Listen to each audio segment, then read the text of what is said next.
Good afternoon, everyone, and welcome to the Center for Research Libraries webinar on shared print archiving initiatives. My name is Gwen Einat. I'm the communications specialist here at CRL. You've probably seen my name on the bottom of many emails, registration, follow-up, that sort of thing. So if you ever have any questions, please feel free to contact me. I want to welcome everyone. We're so happy to have everyone here today. We have around 40 attendees from different institutions, hopefully coming from places much warmer than Chicago right now, which is where CRL is located and where we are broadcasting from, although Lizanne Payne, our presenter, is in Washington, D.C.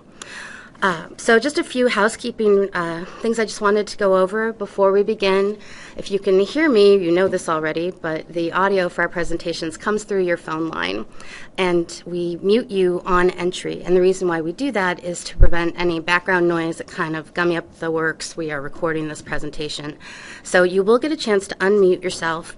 At the end of the presentation, Lizanne will be taking some questions, and you can press *6 to unmute at that point. Also, throughout the presentation, we really encourage you to ask questions, and the easiest way to do that is through the online chat. And it's up to the presenter to see if she has time to answer you right then or if she'll wait until the end.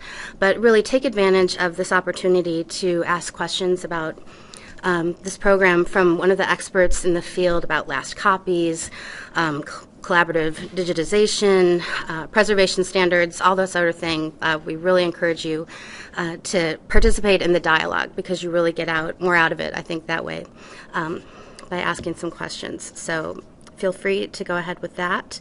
If you do have any technical difficulties, I'm knocking on wood as we speak. You can, again, feel free to let us know through the online chat.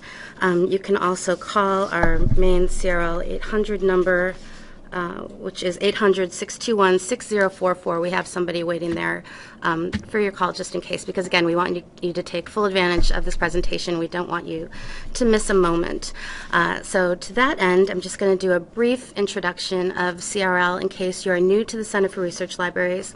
We are a consortium of university, college, academic, and independent research institutions. We started in 1949, so we have 6 decades of collecting behind us. Our member institutions range from, large universities like Harvard and Yale to four-year colleges like Reed and Oberlin, or independent institutions like the Newberry Library here in Chicago. Most of our 250 member libraries are located in the U.S. We also have about 29 Canadian libraries and also the University of Hong Kong. So over these 6 decades, we've really generated a large collection of primary source material with 5 million traditional and digital items. And now one of the major things we're focusing on is helping libraries transition into the 21st century. So from print and microform to digital, and I think today's presentation is just another great example of that. We actually heard from a few of today's attendees that their storage facilities are full or near full. So this is obviously an issue that's affecting a lot of you, and we're glad to be of service. So let's get started. I want to go ahead and introduce Lizanne Payne. She serves as the consultant to CRL's Cooperative Print Archiving Initiative, which aims to significantly reduce costs, increase accessibility, and foster long-term preservation of journals, newspapers, and government documents for scholars and researchers in the CRL community. Lizanne joined CRL in 2009, and she has extensive experience in library cooperation, the development of collaborative programs. Before coming to CRL, she was executive director of the Washington Research Library Consortium, where she presided over the implementation and ongoing development of the consortium's shared digital library systems, as well as the construction and operation of the institution's shared library storage facility. So obviously she has a lot of experience to share in this area. So Lizanne, I'm going to turn it over to you. Thank you. I'm happy to be here, and I'm glad so many people were able to join on this webinar to hear about initiatives going on in the area of shared print archiving in North America. One of the first things I want to talk about is the overall scope of the issue. Why this focus on managing print collections has so much momentum going on right now. There are almost 1 billion volumes in academic libraries in North America. based on statistics from a couple of years ago. And of those almost 1 billion volumes, there are about 70 million of them that are already being stored in library storage facilities, in major high-density storage facilities that have been developed over the last few decades to cope with the space constraints in campus libraries.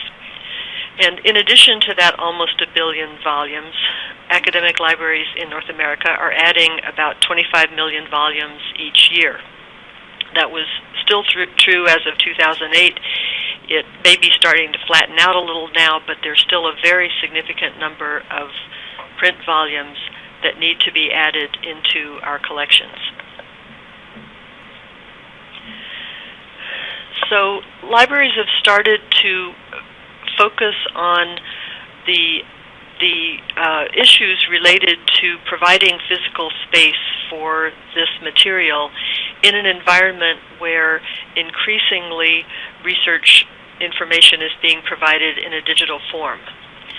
And a report published about 6 months ago by Paul Courant and his colleague Matthew Nielsen attempted to quantify the cost of maintaining physical library collections in a report authorized by CLEAR called On the Cost of Keeping a Book.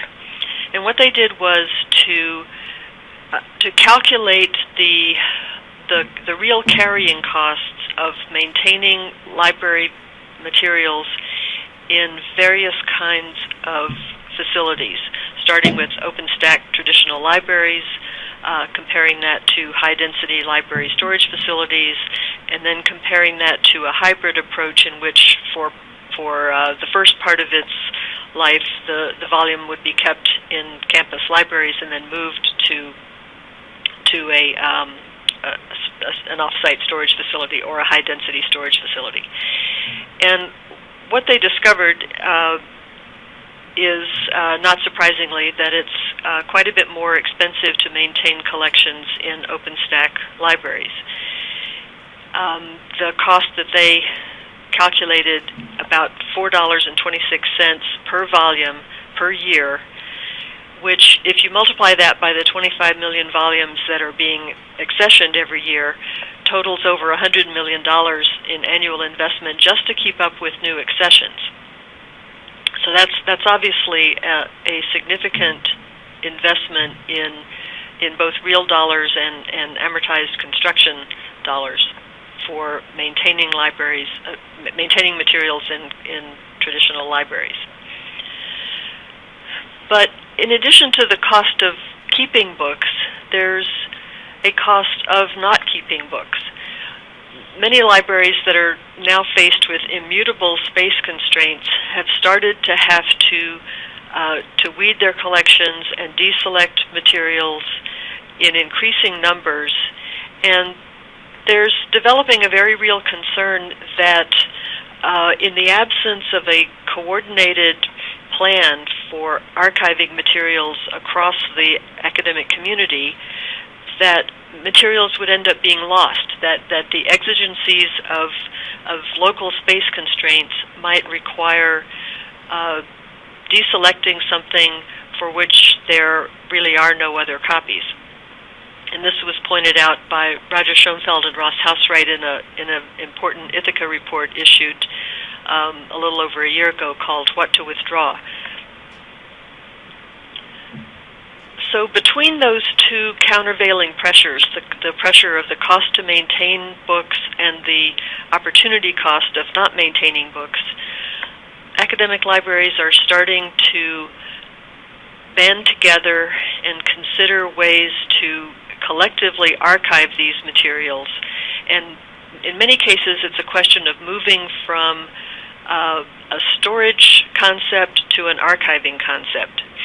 In the existing storage facilities, where I mentioned earlier there are about 70 million stored volumes, most of them are individual storage facilities operated for individual libraries, but some of them have been from their beginning shared facilities, and those in particular are looking to serve as the base for shared print archiving.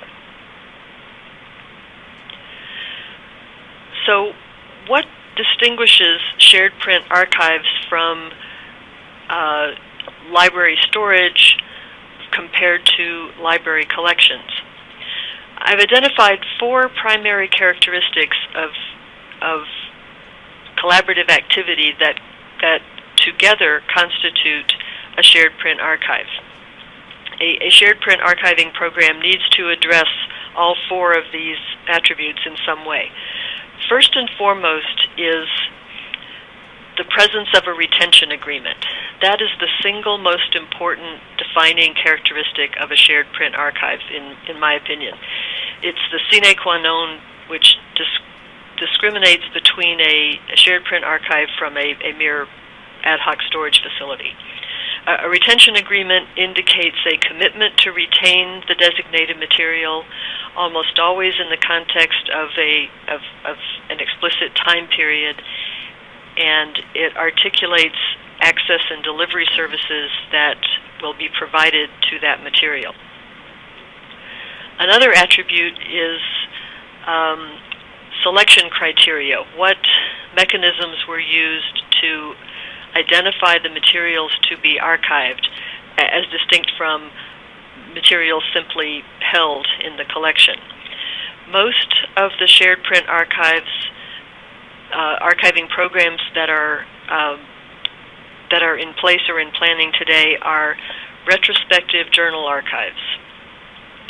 There have been a handful of attempts to establish proactive journal archives or prospective journal archives in which future publications are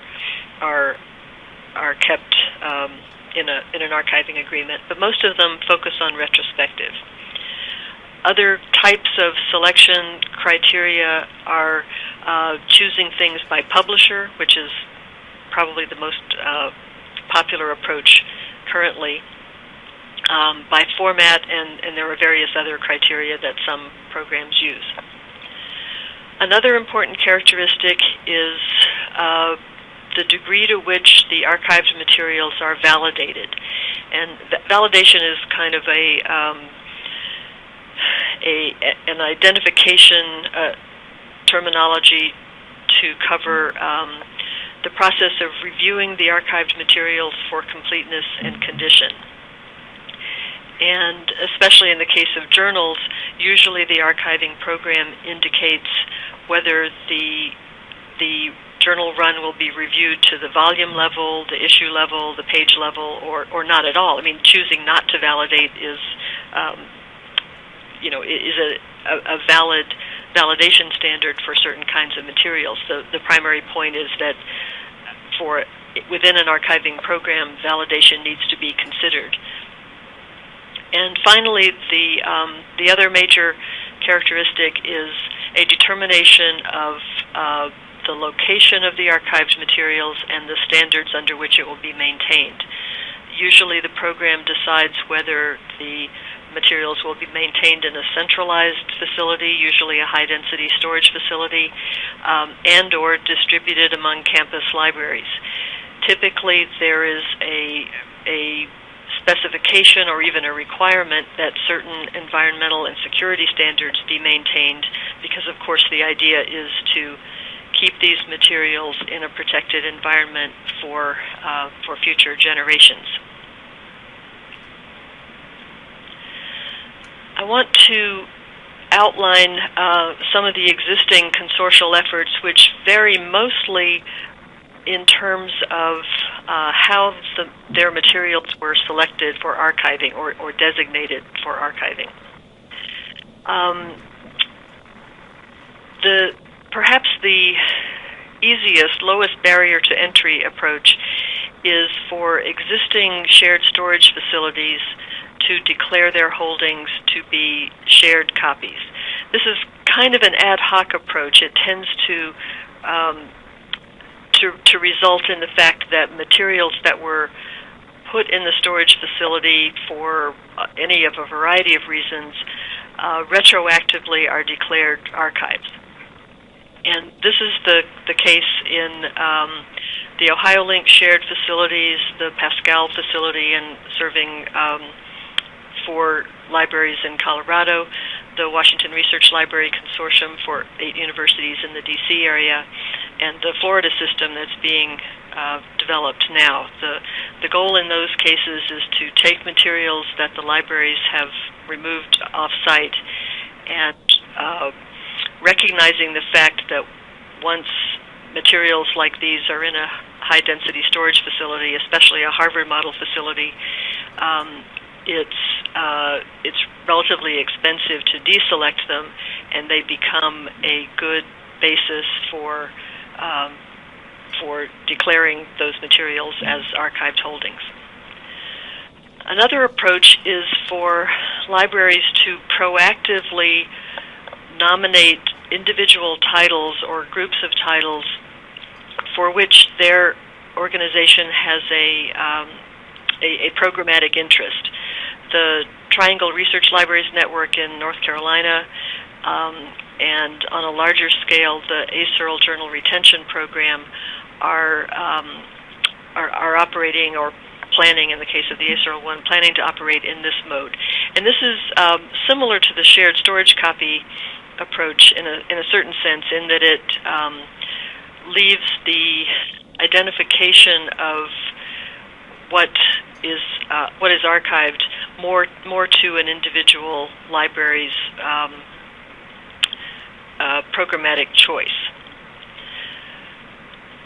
A more proactive approach is represented by the many examples that select materials by publisher. I've shown just 4 examples here, but there are a number of others. And typically, these kinds of approaches involve taking materials like JSTOR titles that are readily available in electronic form and moving their print analog copies into an archive, or declaring them, if they're already stored, to declaring them as archives. The University of California libraries and also Harvard, by the way, have a page-validated JSTOR archive.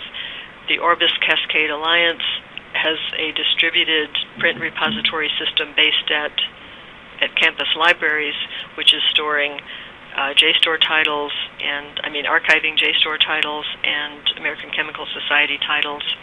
Similarly, PALSI has a chemistry and physics approach with American Chemical Society and American Physical Society titles. And 5 Colleges does the same thing with JSTOR titles. And finally, some consortia are approaching it more from a format point of view. CRL is in the process of looking at print archiving for newspapers through an IMLS grant to produce an international newspaper directory, which will also include the location of print archived copies of the newspapers. ASERL and CIC are both focused on archiving government documents. So you can see that there's a wide variety of initiatives, and this is probably only half or 2/3 of the initiatives that are out there, and they approach the print archiving selection in various different ways. There are a couple of new approaches that are starting to come to the fore also. Another one is to select materials in a certain domain or a certain discipline. CRL has recently received an IMLS grant to do this for agriculture and law. And another method is to identify titles based on the risk to that title, which often means how it relates to digital analogs or digital availability of those same titles. And I'm going to talk a little more about all 3 of these projects.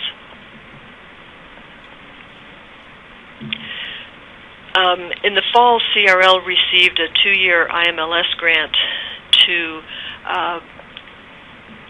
expand some work already being done by the Law Library Microform Consortium and the U.S. Agricultural Information Network, and to turn those into a more global framework for archiving those materials in law and agriculture. This is a 2-year project covering these 2 years upcoming, 2011 and 2012. And this project is going to involve developing an information base about these materials and documenting the conditions under which the existing archiving is being done, and most importantly, to expand these archives and services to additional participants to have a chance of having a comprehensive archive for these kinds of materials. The project director at CRL for this grant is Amy Wood, and I've put her contact information here, and I will be working with her on this. But Amy is the director of the project who can answer any more detailed questions as this project goes forward. The Western Regional Storage Trust, or WEST, is a large-scale distributed journal repository program. You might have seen there was a press announcement in the Chronicle of Higher Education and its online newsletter today about this project. This is a rather large project. Initially, it was led in the planning phase by the University of California system, along with about 17 other libraries and 3 consortia. And in December, the project was awarded an implementation grant by the Mellon Foundation to spend the next 3 years establishing these archives. In this 3-year phase, the plan is to take 8,000 journal families, meaning a title and its previous titles, its title history, that were identified during the planning phase, and archive those at various places in the WEST membership. And the WEST partners are going to be collaborating with CRL to develop the collection analysis system necessary to go into the future years of this. And I will be talking more about the collection analysis system a little bit later. One thing that's fairly unique about the WEST program is a taxonomy that was developed which attempts to identify materials for archiving based on their title risk, meaning the potential risk of losing access to that content throughout the WEST community, and tying that title risk to the level of archiving effort to be applied to it. So this is a high-level view of the title categories and their associated risks with the type of archiving to be provided for them. So, for instance, starting at the bottom, the lower risk titles are those which are available in both print and electronic form, and they have a digital preservation analog, like the electronic form is recorded in Portico or clocks, and therefore the electronic is archived as well. Those kinds of titles have lower risk and and under the WEST program will be given an archive treatment known as bronze, following the Olympic medal theme. And so for the bronze titles, there will be no validation and no overt efforts to fill gaps, but any such materials that are already in a storage facility will be disclosed and revealed as WEST Bronze archives. At the other end of the spectrum, at the top, titles that are print-only and have a higher risk of being lost because they're print-only are given an archive type of gold, which means they are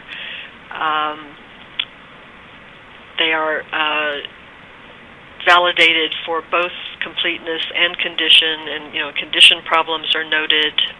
There is active attempts to fill gaps for these journals, and they are most likely kept in a storage facility, as recognizing the higher risk to the research community if they are lost.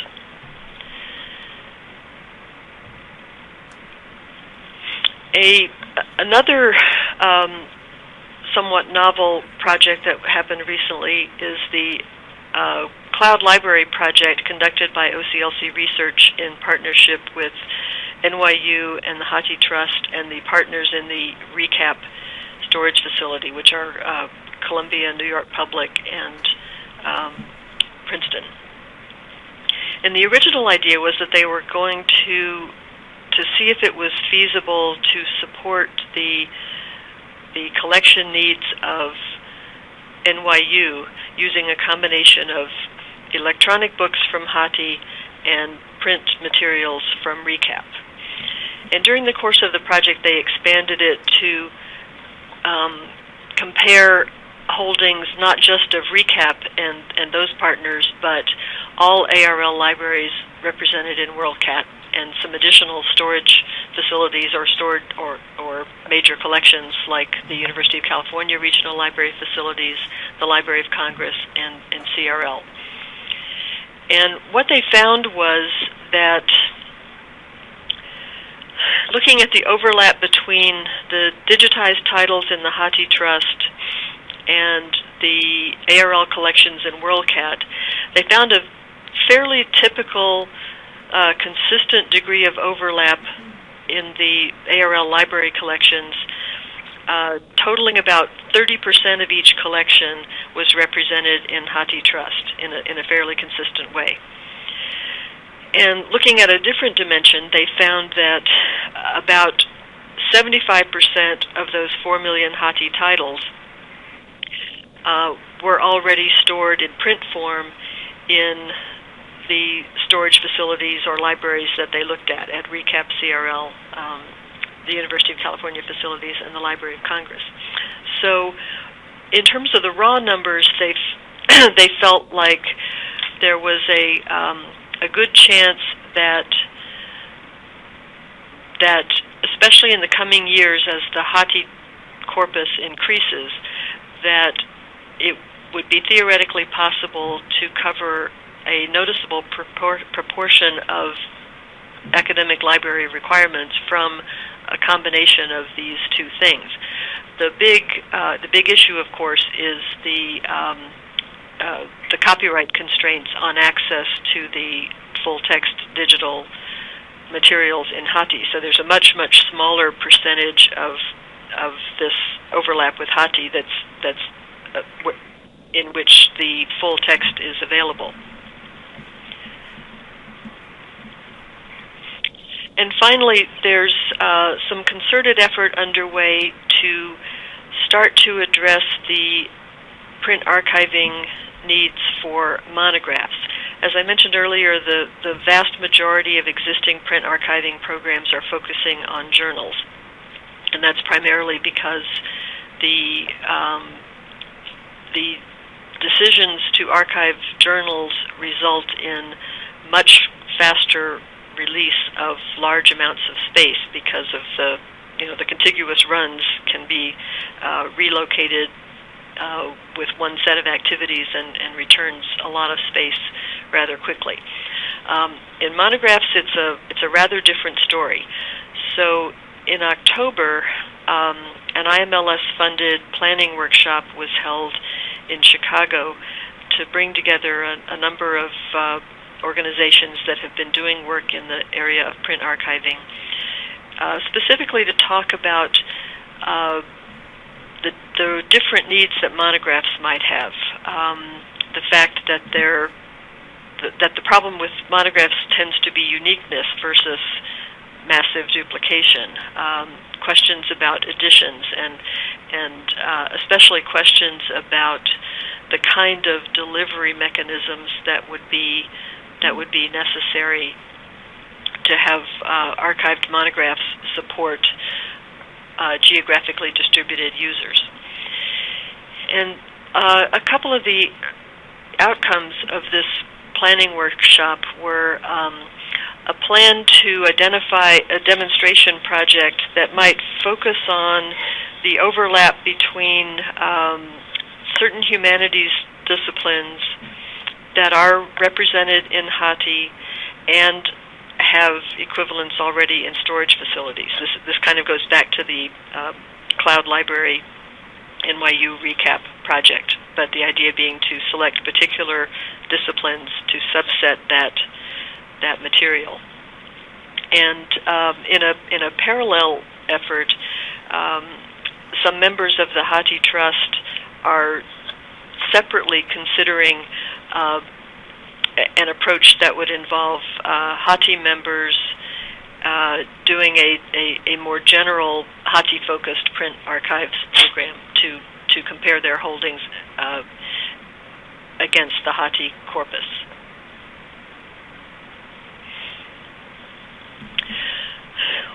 What we need to do now is to bring all of these separate regional and discipline-based and storage facility-based projects up to a network scale so that the materials that are being handled individually can be known to everyone. As Constance Malpas pointed out in her report, it's the presence of a shared infrastructure is critical, and it needs to happen through overt action by the academic library community. The kind of shared print infrastructure that's needed, I believe, takes two forms. One is there needs to be a community forum or a community mechanism to bring together discussions about priorities and standards and best practices. And equally important, there needs to be an information infrastructure, a systems and database infrastructure that reveals the presence of these archived materials and the conditions under which they are archived. And CRL is planning to provide both of these pieces of infrastructure. First, in terms of the community forum, CRL has been conducting periodic web meetings over the past year and plans to continue those in the coming years with consortia and libraries that are actively working in print archiving initiatives to bring together these groups to talk about standards and best practices, what goes into a workable service agreement or a retention agreement, what kinds of environmental conditions need to be put into place, and that sort of thing.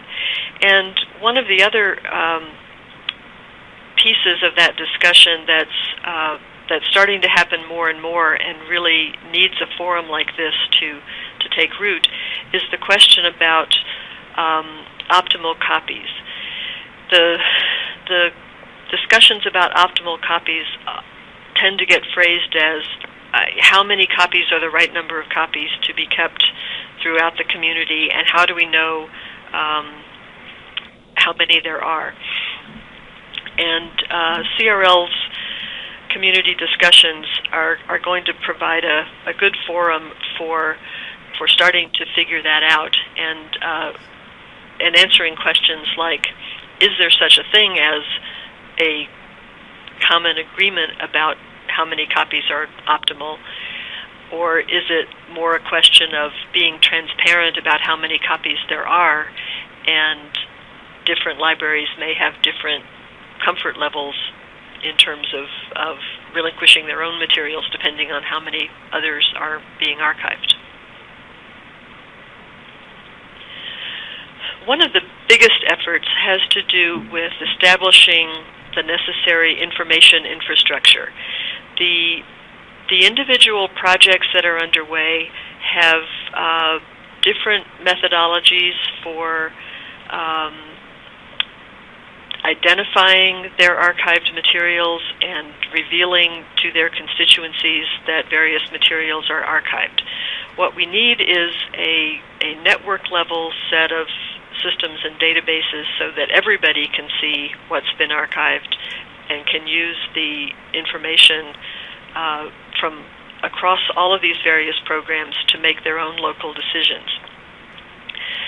So there are basically two different sets of functions that are shaping up to be handled at two different levels. One of them is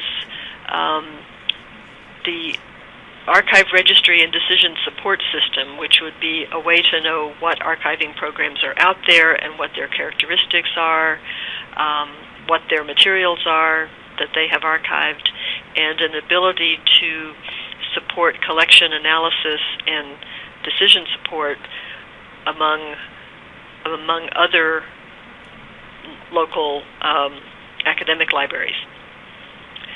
The other side is the side to support resource sharing, which is knowing at a global level that print archived materials exist and being able to reach those materials through global resource sharing mechanisms that are already in place. CRL is working on two fronts to accomplish these things. On the left-hand side of the slide are systems efforts to develop a print archives registry and decision support system, and on the right-hand side represents efforts to use WorldCat and OCLC capabilities to support the resource sharing aspects of it. And breaking these apart into two separate things, CRL is working with the California Digital Library to design and develop the Print Archives Registry and Decision Support System. Ithaca SNR is also advising CRL on some aspects of this project, and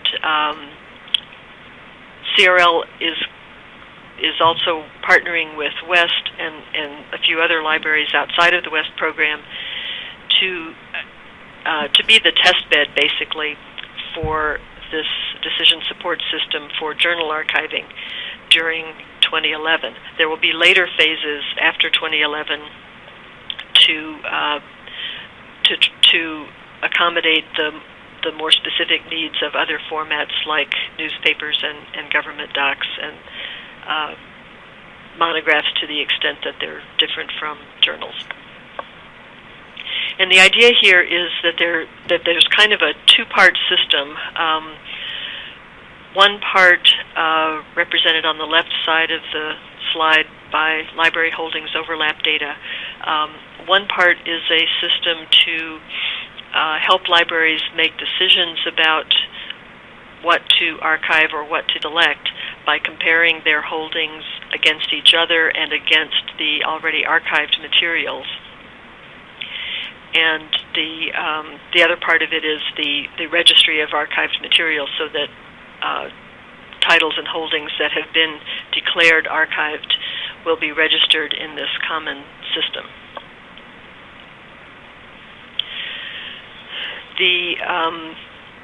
The disclosure and resource sharing part of the work, which builds on the global reach of WorldCat, CRL and a couple of other organizations are working with OCLC to define the metadata standards for using OCLC capabilities to reveal the archived status of materials. And the current thinking is to define additional institution symbols and LHR fields, local holding record fields, to include print archived statuses and conditions and locations and that sort of thing. So I've been working with OCLC for several months to define a sort of a standard metadata approach, and we're currently working with a pilot project that's aiming to be done in early summer, involving several libraries, some from the West Project and 4 or 5 others that are from other print archiving initiatives, to load this into OCLC and have it be more universally available. And then once the pilot project is complete and we've kind of fleshed out the planning materials and descriptions of workflows, then the hope is that this approach will be available for other libraries to use. So both of these system developments that CRL is involved in are underway at this point in 2011, and both are expected to have to be complete to some level in 2011 or early 2012. CRL is offering its support for print archiving through a CRL program called the Global Resources Forum. And it's a new kind of CRL membership. It's not the same as the original full CRL membership, but it's an attempt to provide a mechanism for libraries to participate in this community forum about print archiving and have access to the Print Archives Registry and Decision Support System, and have the ability to analyze their collections against the archived materials. And as kind of an additional benefit, participants are eligible for special favorable terms for other kinds of analyses like the Charleston Advisor. The idea is that this GRF program is designed for institutions and libraries that don't need access to the full CRL research collection, but want to participate in these kinds of collection management discussions. The idea is that it would be a benefit of membership for current CRL libraries. In other words, it's not an additional fee if you're already a CRL member, and it's a fairly nominal fee for non-CRL libraries. The goal is to wherever possible, to work through consortia to provide this membership category to individual libraries. And we'll be working with consortia and individual libraries during the first part of this year to establish memberships going forward in 2011 and 12 after July 1.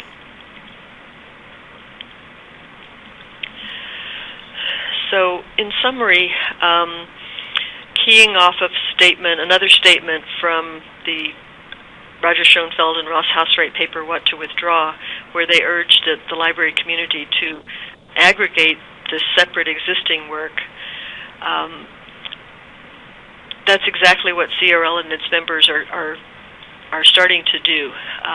CRL is well positioned to be a sort of central provider of these shared aggregated mechanisms for print archiving, and we look forward to working with many or all of you on these kinds of projects over the next year or so. Thank you, and I'd be happy to take questions if you want to add them into the chat window.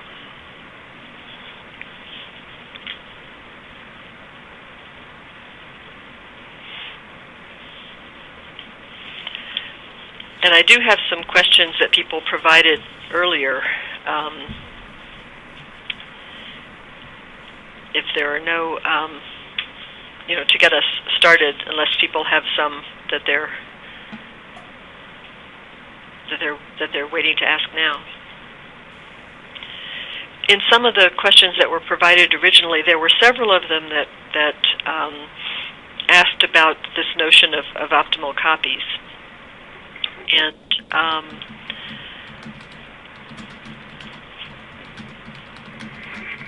I'll try to address that a little bit.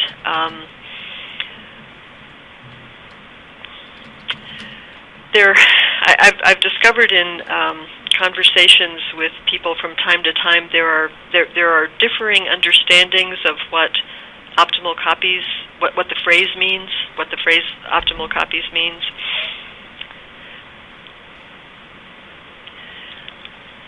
And sometimes when people say optimal copies, they mean the number of copies which have been reviewed and found to be in optimal condition. And other times it seems to mean the number of copies that is optimal in order to be sure that enough copies are around to serve the needs of researchers going forward. So sometimes people use optimal copies to mean that it's the number that's optimal, and sometimes they seem to mean it's the copy that's optimal. For the most part, I think people interpret it as how many copies is the optimal number of copies. And one of the things I think we're going to have to come to grips with as a community is, first of all, seeing how many copies are already out there.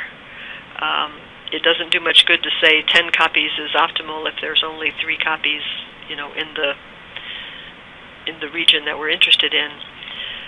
But also, as I mentioned earlier, I think there's there may be a sense in which a number that's optimal for one library may not be optimal for another, and that it may be more of a case of revealing how many copies there are and letting each library decide for itself whether that number is optimal or not. There's a question that's come in saying, are you recommending that storage facilities obtain a unique OCLC symbol in order to facilitate resource sharing and to make analysis of content easier? Yes. That is part of the current working plan for revealing print archiving status in OCLC. The reason for that is because that's really the way in which OCLC resource sharing can identify things that are in a print archive. The way the metadata works, there are other kinds of fields in OCLC MARC records that indicate a location or a status, but they're not available to the resource sharing module.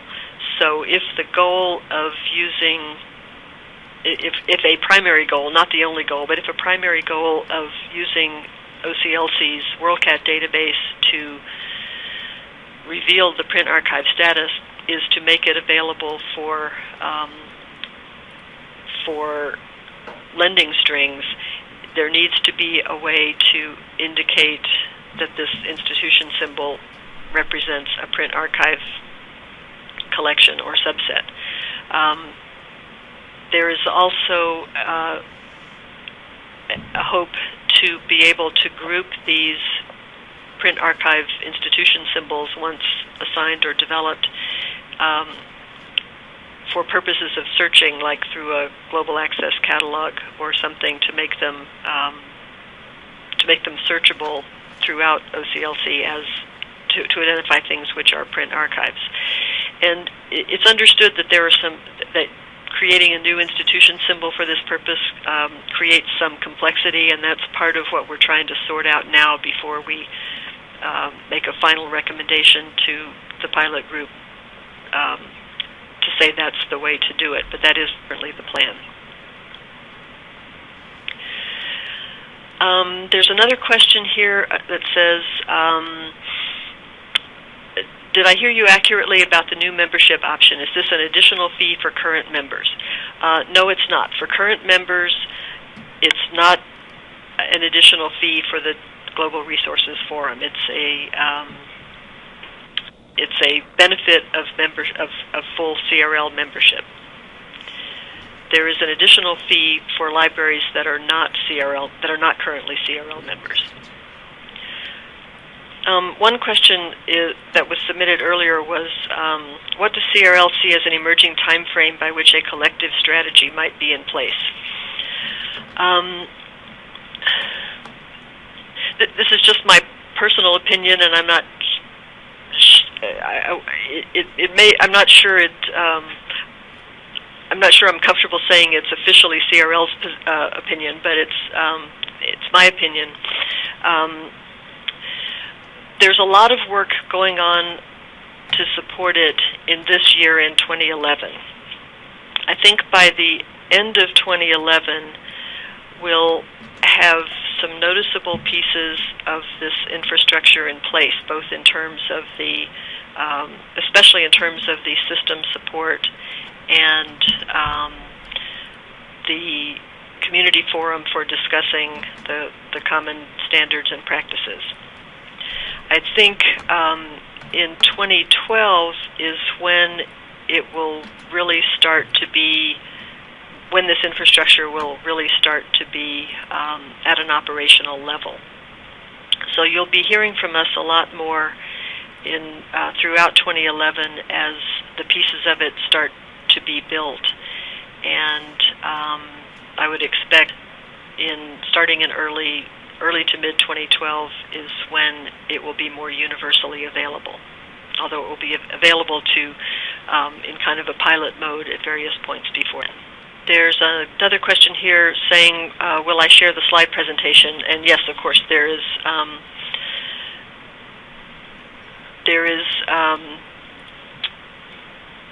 going to be a YouTube version of this webinar, and the slides will be posted individually, or the presentation will be posted at CRL's website as shown at this URL on the final slide. So yes, we're definitely planning to make it available.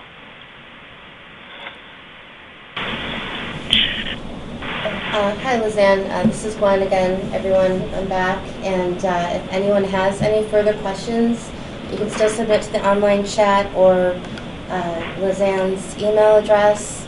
Russ, can you put that in the chat window? It's lpayne@crl.edu for future reference. And as she mentioned, yes, this presentation will be on our website.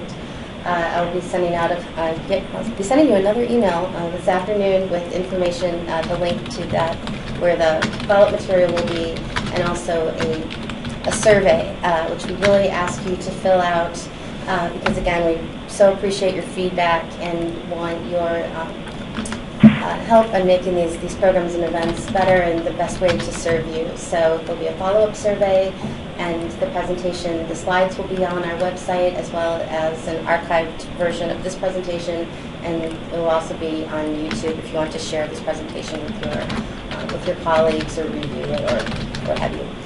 These webinars are a benefit of CRL membership, and we're having them about once a month, I'd say, on average. So our next one is in March, Wednesday, March 9th. Our monthly webinars are always from 1 to 2 p.m. Central Time on medieval resources. And this was actually in response to some requests from our members.